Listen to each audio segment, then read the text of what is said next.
दिल्ली के पास ही बसे नोएडा में एक जगह है निठारी, एक ऐसा एरिया जहां से एक तरफ सेक्टर 31 नोएडा के अमीर लोगों के बंगलोज दिखते हैं और दूसरी तरफ निठारी के अंदर गरीब लोगों की बस्ती, एक ऐसी बस्ती जहां के ज्यादातर लोग दिहाड़ी मजदूर, रिक्शे वाले और हाउस हेल्प्स का काम करते हैं और देश के पिछड़े इलाकों से बिलोंग करते हैं। 7 मई 2006 की शाम को निठारी की बस्ती में रहने वाले नंदलाल के घर में अफरा तफरी मची हुई थी, क्योंकि उनकी 22 साल की बेटी पायल सुबह से घर नहीं आई थी।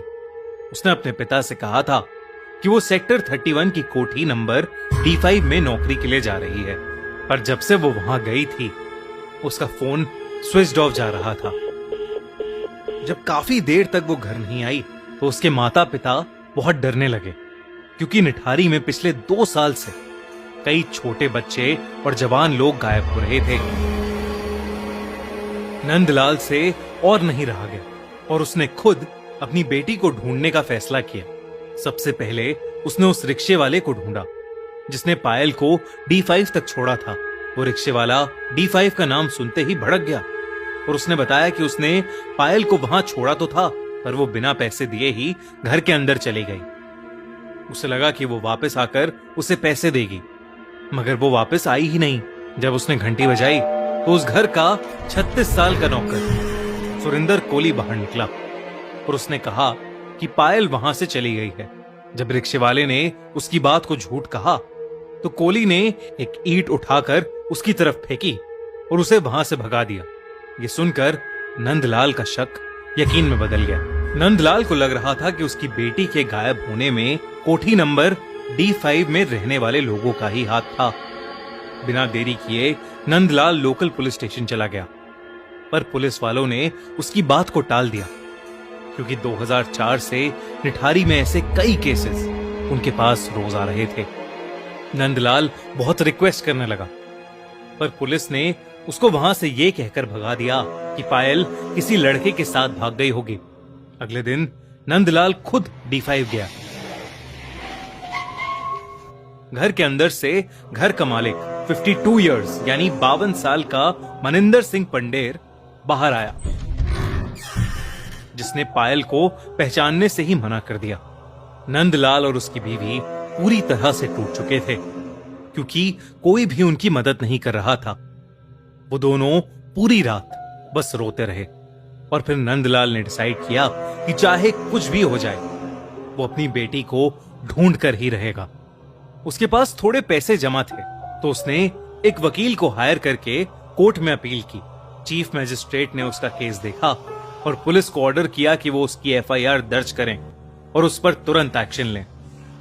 पुलिस ने जब लापता बच्चों के बारे में आसपास के लोगों से पूछताछ की तो उन्हें यह पता चला कि निठारी के नाले पर 2 पुल के बीच में 100 मीटर के एरिया में ही वो सारे बच्चे और लोग जो लापता हुए हैं आखिरी बार वहीं देखे गए हैं। इन्हीं 2 पुल के बीच में नाले के पास एक वाटर टैंक भी था, जो कुछ गांव वालों के हिसाब से भूतिया था और उनका मानना था कि वहां पर एक भूत है जो बच्चों को मार देता है, इसलिए उस वाटर टैंक के नाले के आसपास कोई नहीं जाता था।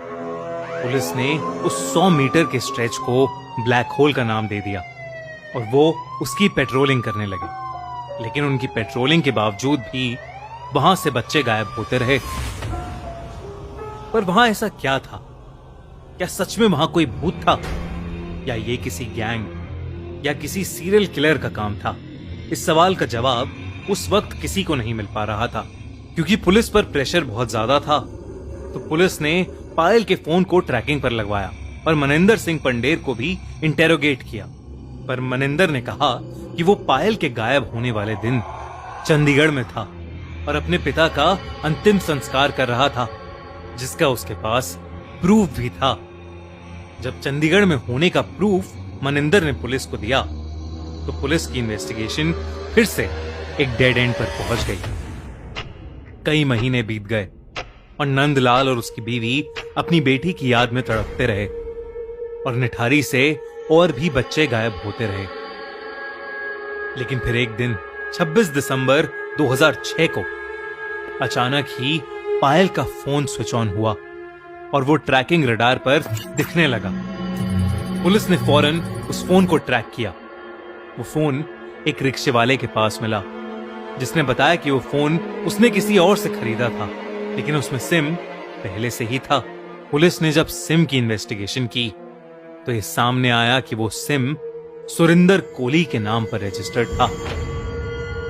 वही सुरिंदर कोहली जो मनिंदर सिंह पंडेर के घर पर काम करता था। 29 दिसंबर की रात को पुलिस ने सुरिंदर कोहली और मनिंदर सिंह पंडेर को उनके बंगले से अरेस्ट कर लिया। दोनों से पूछताछ करने के बाद पुलिस ऑफिसर्स शॉक में थे। वो तुरंत निठारी के पास बने उस नाले पर पहुंचे। जब वो उस नाले के अंदर घुसे तो उन्हें वहां जो मिला वो देखकर उनके रोंगटे खड़े हो गए।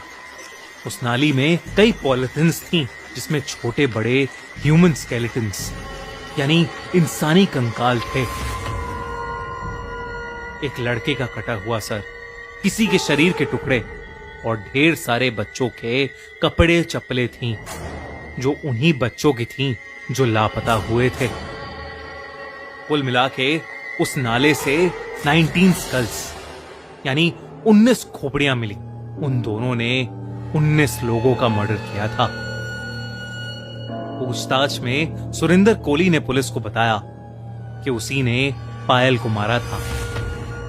सुरिंदर ने पायल के ही दुपट्टे से उसका गला घोट दिया था और उसे मारने के बाद सुरिंदर ने लाश के कई टुकड़े किए और फिर वो उन्हें पकाकर खा गया। सुरिंदर ने यह भी बताया कि उसने ऐसा सभी छोटे बड़े बच्चों के साथ किया था। जब सुरिंदर पर ढेर सारे साइकोलॉजिकल टेस्ट हुए तो उसने ये भी कबूला कि उसके सपने में एक सफेद बालों वाली साड़ी पहनी हुई एक औरत आती थी, जो लोगों को मारने तक उसके साथ ही रहती थी। जब मनिंदर सिंह पंडेर से इन सब के बारे में पूछा गया तो उसने ये कहा कि वो आधे से ज्यादा टाइम घर के बाहर रहता था और उसे इन सब के बारे में कुछ नहीं पता था। पर सुरिंदर का एक कहना था कि वो पंडेर के कहने पर ही बच्चों और लड़कियों को टॉफी और नौकरी का लालच देकर घर के अंदर लाता था, जिसके बाद पंडेर उनका फायदा उठाता था और सुरिंदर उनको मारकर उनकी डेड बॉडी को टुकड़ों में काटकर उन्हें पका के खाता था। यह केस इतना भयानक था कि फौरन सीबीआई को ट्रांसफर किया गया।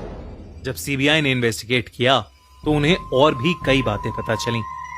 दोनों पर कई सारे केसेस चले और कई सालों तक चले, जिनके बाद उन दोनों को डेथ पेनल्टी यानी मौत की सजा सुनाई गई। पंडेर के परिवार वालों का अब भी यह कहना है कि वो इनोसेंट है, पर निठारी का कोई भी इंसान ये मानने को तैयार नहीं है कि एक इंसान के घर में इतना कुछ हो गया और उसे इस चीज का कोई अंदाजा भी नहीं था। आज तक निठारी में इस क्राइम का खौफ फैला हुआ है, मगर एक चीज अभी भी क्लियर नहीं हो पाई, इस क्राइम का मोटिव।